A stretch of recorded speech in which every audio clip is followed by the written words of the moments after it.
Yeah. Yeah, I'm good. Cool. Want to start? All right. So, Coach, just getting a new week of practice in. I mean, how's it feeling with the guys out here, the progress that's been made, and where y'all at right now? Well, I definitely think we're on the right track in terms of our progression. I thought the last couple practices, the offense kind of had the upper hand, and the defense really came back today strong. I had a bunch of sacks today, which I thought was really good. Obviously, we got to clean that stuff up on the offensive end. We're working some third down stuff today, so a little bit more pressure oriented. But again, I thought the progress overall has been very good. I think we're right where we want to be, but got to just keep on chucking away and get better. Yeah, I see the Shell's out today, of course, in full pads in a couple of days. I mean, how the guys kind of feel getting able to just get a little more contact? Yeah, so this is actually our third padded practice with Shells on. Obviously, we were not in full yet until, I believe, I don't even know what day it is, Thursday, I think, or maybe Wednesday, I think. But I thought it was good. You know, we want to be a physical team. That's our number one thing in terms of our identity on the field. And so I think what you're seeing in pads is guys taking that to heart and really working their butts off to try to be a physical football team.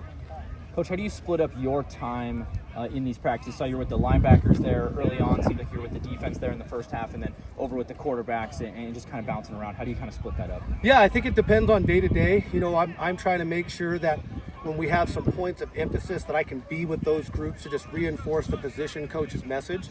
I think it's incredibly important that all of our players know that, you know, we're going to support each other, right? Our staff's going to support each other. We're going to support our players, and just making sure I can be somewhere where we're trying to get better at a specific thing is probably where I'm going to roam during Indy time. But I'm kind of all over the place. I like to see everybody working, seeing what everybody's doing in their individual drills. You said last week that you'd be surprised if Josh Elwood wasn't the starting quarterback, showing up late, in the spring transfer window. Just what have you seen from him to win that room and kind of take control and lead this team? Yeah, I think the first thing that I've seen is he's a hard worker. He's a guy that has no ego. He did not come in here, telling everybody how great he was. He wanted to, number one, learn his players, so his teammates, so we could lead them. Hard to lead when you don't know your guys.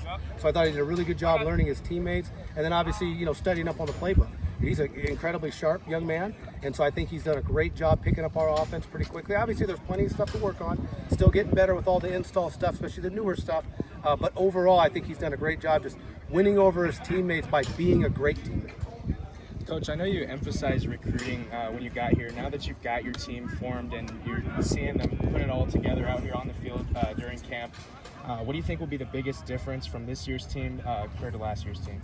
I just think that this year's team has the ability to be a little bit more explosive on offense. Last year's offense was good, but I don't think it was a great offense. I think we have the ability to be a little bit more explosive. I think we're going to be a little bit more disciplined, especially on third down in the red zone, kind of those crunch time type plays. But those are probably the two things that stand out to me that we really want to improve on.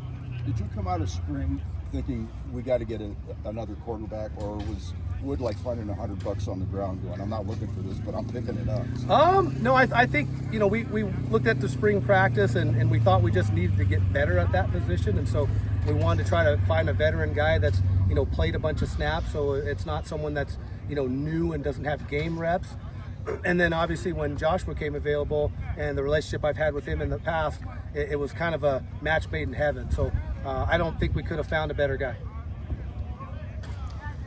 You got a lot of transfers this offseason, but you also have a lot of key returning leaders. How important would you say player leadership has been in creating continuity throughout this coaching transition this year? Extremely important. I think we have the second amount of most amount of returners returning in the Big Sky, and so getting those older guys, the Nate Azzapartis, the Sam Browns, the Zach Krotzers, right? Those guys that have been in the trenches with us, getting them on board first and early was huge. And once those guys were on board, I think everyone kind of followed suit because they knew, hey, if these guys are buying in, I think that it's worth what he's selling. And so that leadership is going to be critical for us all season, but it's certainly been critical in terms of making that transition with the new staff. Nate Thomas not in pads today. Is he just banged up, or how's he doing? He's just dealing with a small injury. I don't think it's going to be anything major. Nate's played a lot of ball, so we're not trying to force feed him. We want him to be healthy. At the end of the day, you're only as good as your best players, and we want to get our horses to the track. Any more questions? Thanks, Coach. Awesome. Get the man up here. Good.